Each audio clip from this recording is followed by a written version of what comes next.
Bugungi kunda mamlakatimizda yosh avlodni har tomonlama barkamol etib tarbiyalash, ularni sog'lom turmush tarziga yo'naltirish borasida keng ko'lamli ishlar amalga oshirilmoqda. Prezidentimiz tashabbusi va O'zbekiston Respublikasi Vazirlar Mahkamasining tegishli qarori bilan Yangiqo'rg'on tumanining Iskobod qishlog'ida O'zbekiston Respublikasi Milliy gvardiyasi tasarrufida yosh gvardiyachilar, bolalar va o'smirlar sport maktabi tashkil etilgani bu yo'nalishdagi muhim tashabbuslardan biridir. Mazkur muassasa 2022-yil 21-iyundan boshlab to'liq rekonstruksiya qilinib, qurilish va jihozlash ishlari uchun 10 milliard so'mdan ortiq mablag' yo'naltirildi. Natijada bugun bu zamonaviy sport maskanida 30 ga yaqin malakali murabbiy va xodimlar faoliyat yuritmoqda. Yosh gvardiyachilar sport maktabida 2024-2025 o'quv yilidan boshlab milliy sport turlari, olimpiya va noolimpiya yo'nalishlarida jami 13 ta sport turi boks, voleybol, qo'lto'pi, futbol, muay thai, kurash, belbog'li kurash, og'ir atletika, erkin kurash, dzyudo, para-powerlifting, qo'l jangi va universal jang bo'yicha 68 ta seksiyada mashg'ulotlar olib boriladi. Bugungi kunda mazkur sport maktabida 788 nafar o'quvchi muntazam shug'ullanmoqda. Bu raqamlarning o'ziyoq Yangiqo'rg'onda sportga bo'lgan qiziqish, yoshlarning intilishi qanchalik yuksakligini ko'rsatadi. Ayniqsa murabbiylar o'z shogirdlariga nafaqat jismoniy chiniqish, balki vatanparvarlik, iroda va jamoaviylik ruhini ham singdirib kelmoqda. 2022-yil ochganimizda bu yerda ikkita to'garagimiz bo'lgan xolos. Hozirgi kunga kelib sport turlarini ko'paytirdik. 13 ta sport turimiz bor. Shundan 8 tasi olimpiya sport turi, 2 tasi milliy sport turlari, qolgani noolimpiya sportlar 2 ta bor. Hozirda faoliyatimiz respublika, viloyat musobaqalarida, tuman musobaqalarida bolalarimiz munosib qatnashib kelishyapti. Bundan tashqari universal jang sport turini ochdik. Yaqin 1 yil bo'ldi ochganimizga, qo'l jangi ochdik. Bundan tashqari muay thai sport turlarimizni ham ochganmiz. Ularda natijamiz yomon emas, yaxshi, zo'r. Jahon chempionatida sovrindorlarimiz bor. Osiyoda sovrindorlarimiz bor.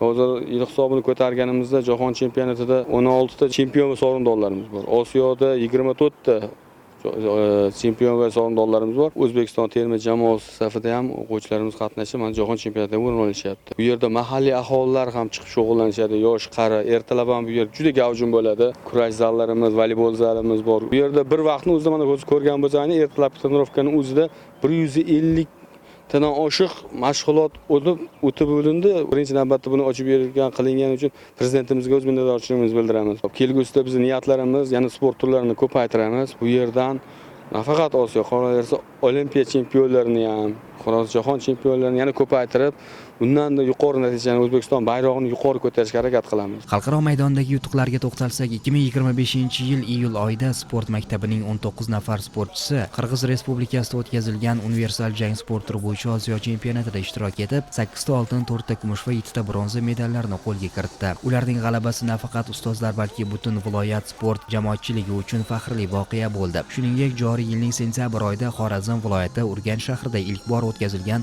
universal jang bo'yicha jahon chempionatida 24 nafar sportchi 12 ta davlat vakillari bilan bellashib 6 ta oltin, 3 ta kumush va 7 ta bronza medalni qo'lga kiritdi. Bu natija yosh sportchilarimizning xalqaro maydondagi salohiyati yuksalib borayotganini yaqqol namoyon etadi. 10 yildan beri shu murabbiylik faoliyatimni olib bormoqdaman. Murabbiylik faoliyatimda O'zbekiston chempioni, viloyat chempionlarini chiqazganman. Yaqinda Qirg'iziston davlatida Osiyo chempionati bo'ldi. Osiyo chempionatida 4 nafar shogirdim, 2 nafari birinchi o'rin, 2 nafari ikkinchi o'rinni egallab Osiyo chempioni bo'lib kelishdi. Xorazm viloyati Urganch shahrida jahon chempioni bo'lib o'tdi. Bizning shogirdlarimiz Namangan viloyatidan qatnashib 4 nafar sportchimiz, 1 nafari birinchi o'rin, 2 nafari ikkinchi o'rin, 1 nafari uchinchi o'rinni egallab yurtimiz bayrog'ini ko'klarga ko'tarishdi. Hozirgi kunda sportga juda katta e'tibor qaratilyapti. Mana prezidentimiz tomonidan ham bizni sport klubida Tornado sport klubini tashkil qilganmiz. Tornado sport klubida 400 dan ziyod sportchilar mashg'ulot olib boradi. Sportchilarimiz maktab o'quvchilari, undan tashqari 18 yoshdan yuqori bo'lgan o'quvchilarni ham, sportchilarni ham qamrab olganman. Yoshlarni bo'sh vaqtini mazmunli o'tkazish maqsadida katta yuqori yoshdagi sportchilarni ham sport klubimizga qamrab olganmiz. Universal jang bilan men 5 yildan beri shug'ullanib kelaman. Bu yil Xorazm viloyatida Urganch shahrida bo'lib o'tgan jahon chempionatida faxrli birinchi o'rinni egalladim. Bu darajaga yetib kelishimga katta hissa qo'shishdi.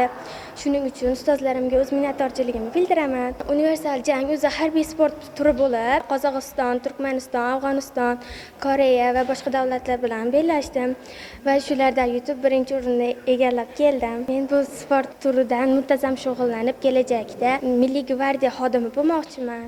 Muay Thai sport turi bo'yicha Nukus shahrida o'tkazilgan O'zbekiston chempionati hamda Osiyo chempionatida maktabning 10 nafar sportchisi ishtirok etdi.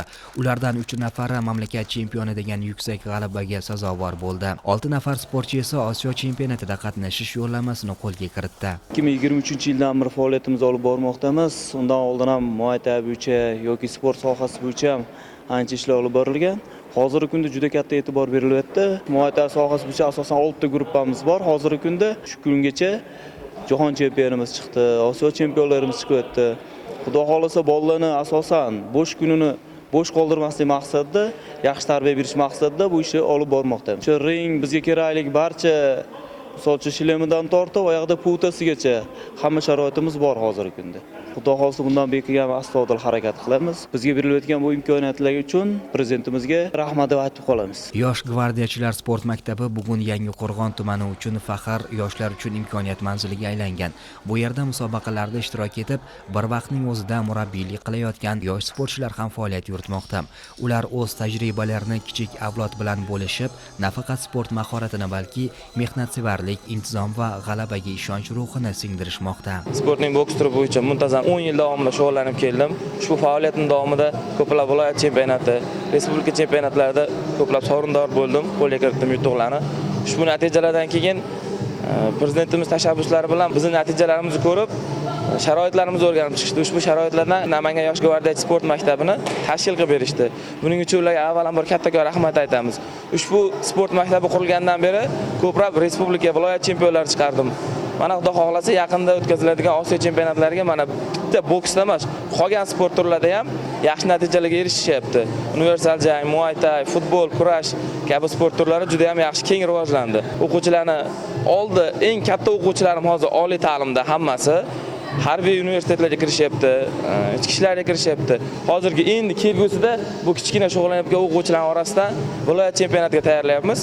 Mahallada uyushmagan yoshlar o'rtasida ushbu sport majmuamizga yoshlarni jalb qilib, yaqin 100 ga yaqin yosh shunchaki hech qanaqa to'lovlarsiz o'zini sog'ligi uchun kelib shug'ullanishyapti shu sport maktabida. Maktabda adaptiv sport turlariga ham alohida e'tibor qaratilgan. Imkoniyati cheklangan yoshlar uchun maxsus sport trenajyorlari o'rnatilib, para powerlifting yo'nalishida 10 nafardan ortiq yoshlar muntazam mashg'ulot olib borishmoqda. Bu nafaqat ularning sog'lom turmush tarziga ko'maklashishini, balki jamiyat hayotida faol ishtirokini ta'minlayotgan ijobiy tashabbusdir. Sport maktabi eshiklari nafaqat o'quvchilar, balki mahalla yoshlari va nuroniylar uchun ham ochiq. Ular uchun sog'lomlashtiruvchi mashg'ulotlar tashkil etilgan bo'lib, bu hududda sog'lom turmush tarzining ommalashuviga xizmat qilmoqda. Paralimpiyaga katta e'tibor bo'lyapti. Biz ham para sport ochganmiz. Hozirda bolalar trenirovka qilishyapti, kelishyapti. Imkoniyat cheklangan bolalarimiz bor. Zallarimiz mana zamonaviy qilib berishdi. Trenajyorlarimizdan og'irlatayotgan griflari bor, bilinlar hammasi yetarli. Trenajyorlar mana har xil davlatimiz tomonidan mana taqdim etilgan mana shu sport maktabimizga. Bularga hozircha faqat shu paraliftingni o'zini qonun qoidalari bo'yicha texnikalarni o'rgatyapmiz. Musobaqalarimiz yaqin musobaqalarga tayyorgarlik ko'ryapmiz. So'nggi yillarda Yangiqo'rg'onlik voleybolchi qizlar ham o'z mahorati bilan ajralib turibdi. Maktabda 4 ta guruh shakllantirilib, 100 ga yaqin sportchi voleybol bo'yicha muntazam shug'ullanmoqda. Ular orasida xalqaro va respublika chempionlari yetishib chiqayotgani barchamiz uchun quvonarli hol. Ularning muvaffaqiyati ortida nafaqat mehnatsevar murabbiylar, balki ota-onalarning qo'llab-quvvatlovi ham muhim rol o'ynamoqda. Sport zali zamonaviy jihozlar bilan boyitilgan, zarur sport anjomlari bilan ta'minlanishi mashg'ulotlar sifatini oshirgan. Bizning qishlog'imizga bunaqa sport maktabi qurib berganidan o'quvchilarimiz ham trenirovkalarni vaqtida va issiq sharoitlarda qilyapti. Yozda salqin, qishda issiq sport zali qurganidan juda ham xursandmiz.